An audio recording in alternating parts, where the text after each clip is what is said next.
Praise the Lord. Dear friends, greetings from Father Franklin D'Souza.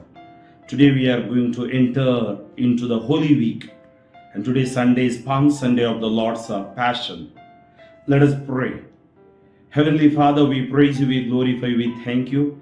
As we are reflecting the readings of today, give us your Holy Spirit and fill us with your wisdom. Let these readings bring healing to us. We ask this through Christ our Lord. Amen. Today, March 24th. At the procession with palms, we have this reading. Gospel of Mark chapter 11 verses 1 to 10.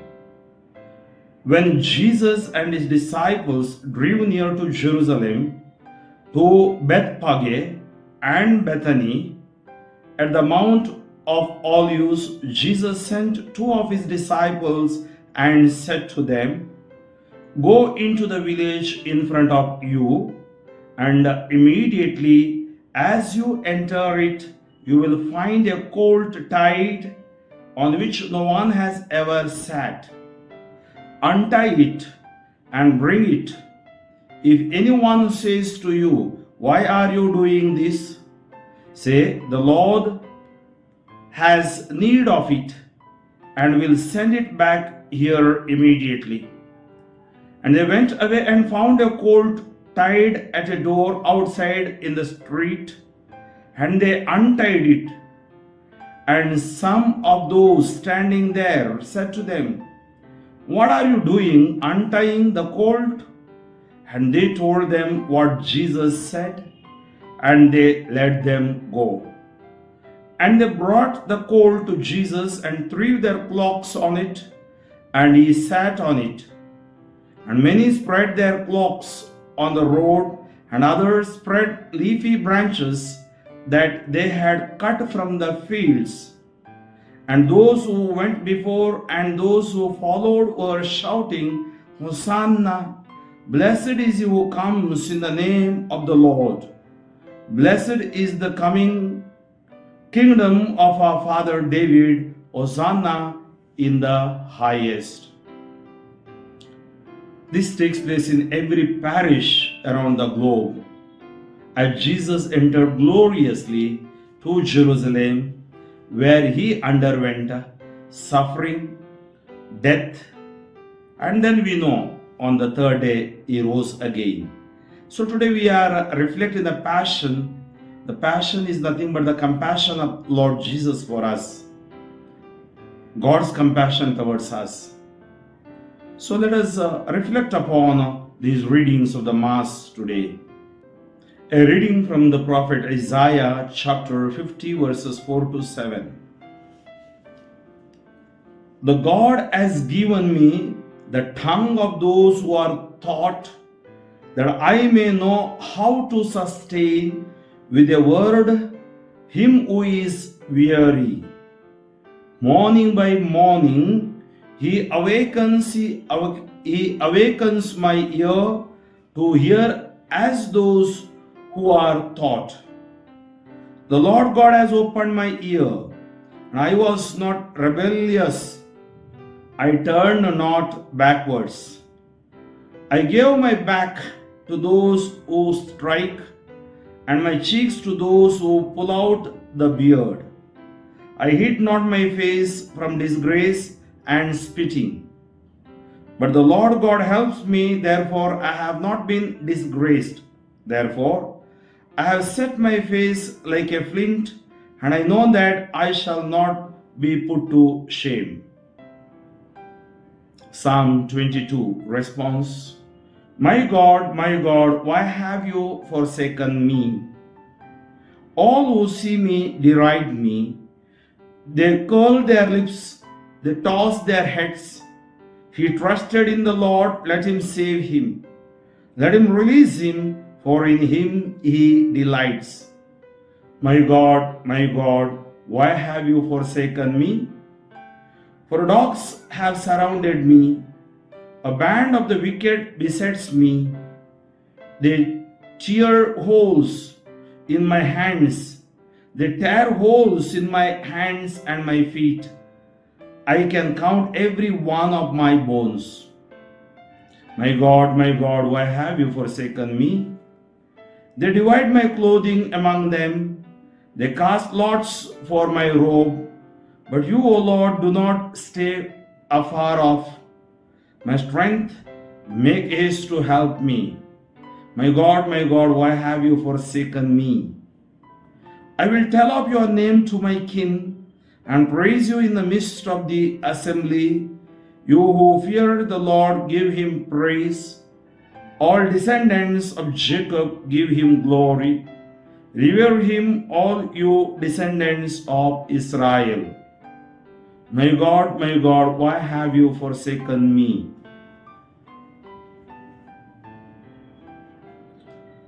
A reading from the letter to the Philippians, chapter 2, verses 6 to 11.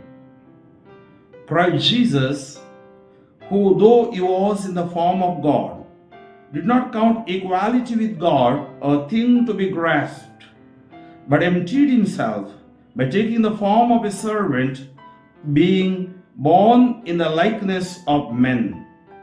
And being found in human form, he humbled himself by becoming obedient to the point of death, even death on a cross.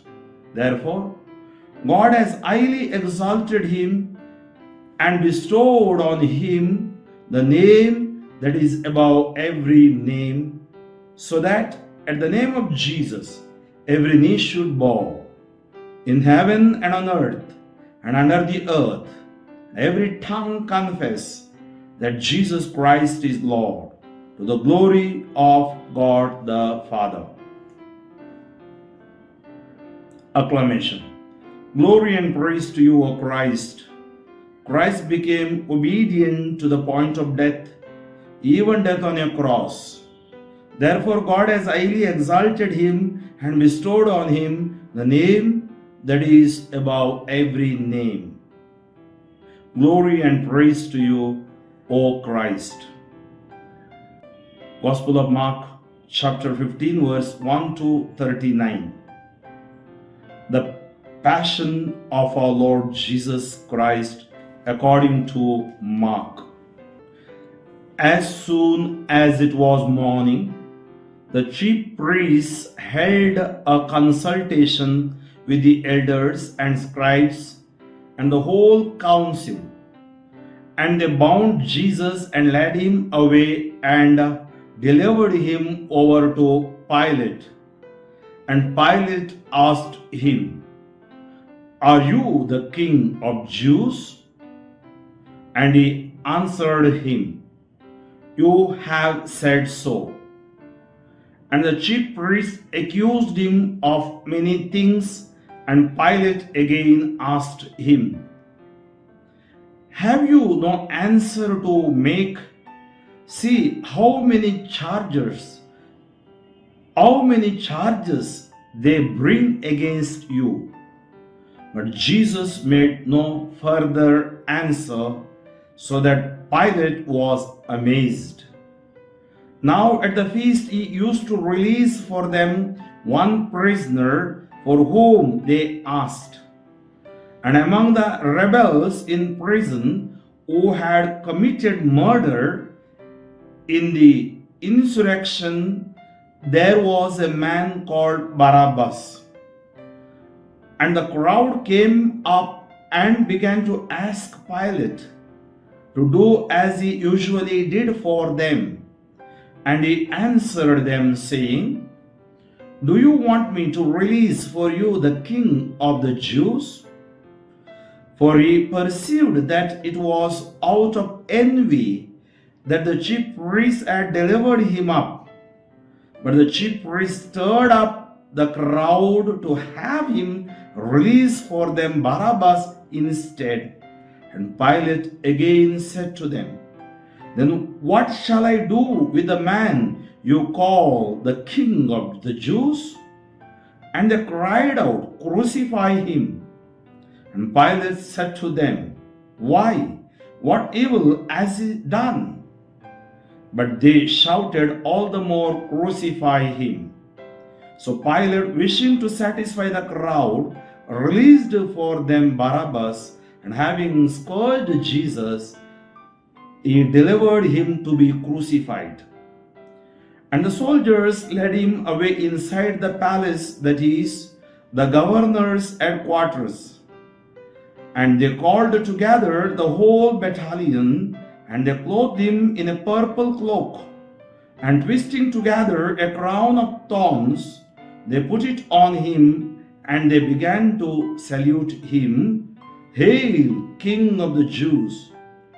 And they were striking his head with a reed, and spitting on him, and kneeling down in homage to him. When they had mocked him, they stripped him of the purple cloak, and put his own clothes on him. And they led him out to crucify him, and they compelled a passerby, Simon of Cyrene, who was coming in from the country, the father of Alexander and Rufus, to carry his cross. And they brought him to the place called Golgotha, which means place of skull. And they offered him wine mixed with myrrh, but he did not take it.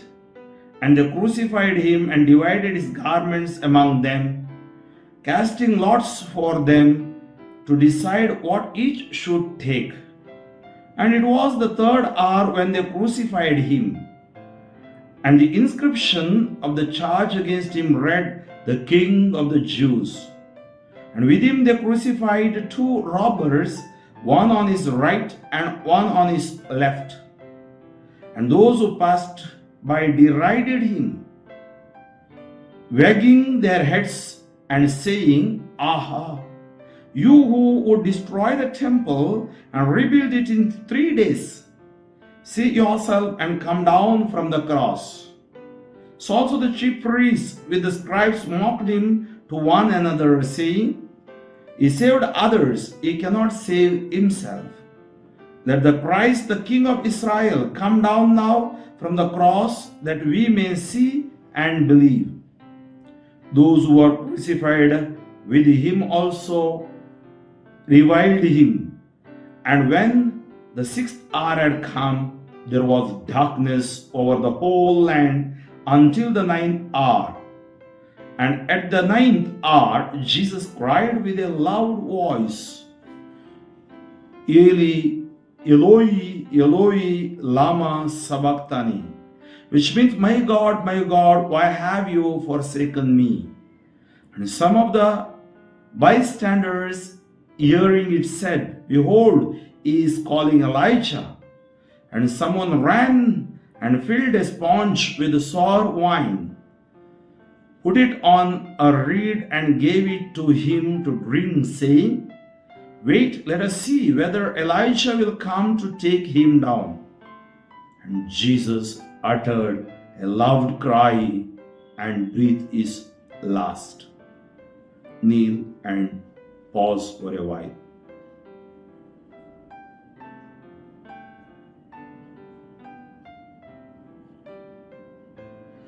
And the curtain of the temple was torn in two, from top to bottom. And when the centurion who stood facing him saw that in this way he breathed his last, he said, "Truly this man was the Son of God."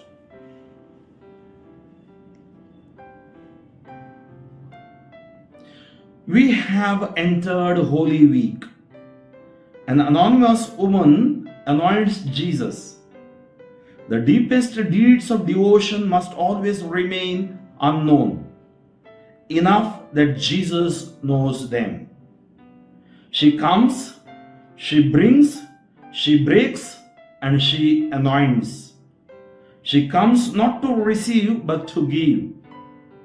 There is greater blessedness in giving. She brings, she comes not empty-handed, but brings an alabaster jar containing very expensive ointment.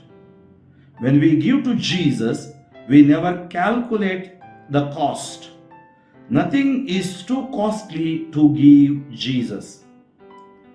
She breaks the alabaster jar. She pours out all the contents of this very costly anointment as she anoints the head of Jesus. When we give to Jesus, we must give till we have nothing more to give. She anoints the head of Jesus, while some of the guests questioned this waste of the ointment. Jesus defends her. Leave her alone. Why are you upsetting her? What she has done for me is one of the good works. She has done what was in her power to do. Jesus does not expect us to do for him what is beyond our power, but is more than pleased when we give him what we can. We anoint Jesus with the costly ointment of love, the alabaster jar of our heart. The best is always poured out from our brokenness. Pouring out all on Jesus is never a waste but an investment. Dear friends, as that centurion told, truly this man was the Son of God. Jesus is the Son of God. Proclaims Matthew chapter 3:17, this is my Son with whom I am well pleased. This is my beloved Son.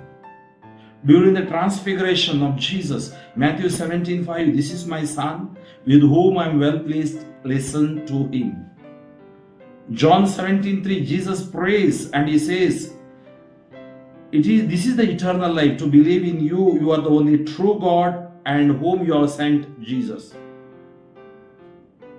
Dear friends, Jesus is our Lord. In the second reading, we have heard every knee shall bow, every tongue confess that Jesus is the Lord. Being Lord and our Master, our Savior. Through this way, he should attain salvation for us. So let us thank the Lord for giving himself through his suffering, through his death, then the glorious resurrection. As we enter into this Holy Week, we may be weak, we may be fragile, we may be having lots of problems in our lives. But look at the passion of Jesus, the compassion of his merciful love. That is what we have to experience. And as we come closer to Jesus, we lose nothing, but we gain more and more. That is what we have heard. It's not a waste, it's an investment. The faith in Jesus is greater investment for our salvation. He removes our sins, he removes our sicknesses, he heals our diseases, and he forgives our sins, and he saves us. Such a wonderful Savior we have. Heavenly Father, I praise you, I glorify, I thank you. As we have heard the passion narration from the Gospel of Mark, help us not to be like those people. They mocked at Jesus, they humiliated Jesus. And there were people who instigated them.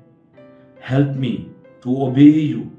Help me to live my life according to your way, according to the scripture. As you said in John 8:31, you will come to know the truth and truth will set you free. If you obey my word, you will be truly my disciples. Deny yourself, take up your cross and follow me. Help us, Lord, to follow you. Through this liturgy of the Holy Week, make me strong to give up my all bad habits so that I may be united in love with you, so that I may follow the commandments and live according to the sacraments. Right now, Lord, I pray in your name, all those who are sick and suffering, may they be healed in your name, delivered in your name. Anoint them in your name, Lord. In Jesus' name, I pray for the sick to be healed. Amen. May Almighty God bless you, the Father and the Son and the Holy Spirit. Father Franklin D'Souza, Diocese of Shimoga, pray for me, friends. Amen.